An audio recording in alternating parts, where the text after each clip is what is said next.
আমি, আমাদের চোখের পানি তাদের কোনো প্রয়োজন নাই, আমাদের মায়া কান্নার গাজাবাসীর কোনো প্রয়োজন নাই। গাজাবাসীর প্রয়োজন অর্থনৈতিক সাপোর্ট, গাজাবাসীর প্রয়োজন সামরিক সাপোর্ট, গাজাবাসীর প্রয়োজন এমন একটা জাইশ, এমন একটা ফোর্স যেটা বাহির থেকে গিয়ে বাইতুল মুকাদ্দাসকে উদ্ধার করবে ইনশাআল্লাহ।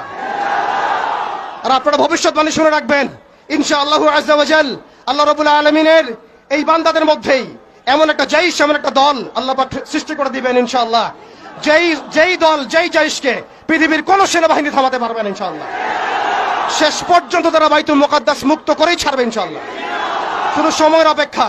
তারা আমাদেরকে অপশন দিয়েছে, হয় আমাদের দাস হও না হলে মরো। শেষ কথা, তারা আমাদেরকে অপশন দিয়ে দিয়েছে, হয় আমরা তাদের দাসত্ব করব না হলে মরবো। আমরাও বলে দিচ্ছি, আমরা দাসত্ব করব না, আমরা হয় শহীদ হব অথবা স্বাধীনতা ছিনিয়ে নিয়ে আসবো ইনশাআল্লাহ। হয় আমরা শহীদ হব না হলে স্বাধীনতা ছিনিয়ে নিয়ে আসবো ইনশাআল্লাহ। আল্লাহ পাক আমাদের বাংলার তাওহীদের জনতাকে কবুল করেন, আমিন। ওয়া আখিরু দাওয়ানা।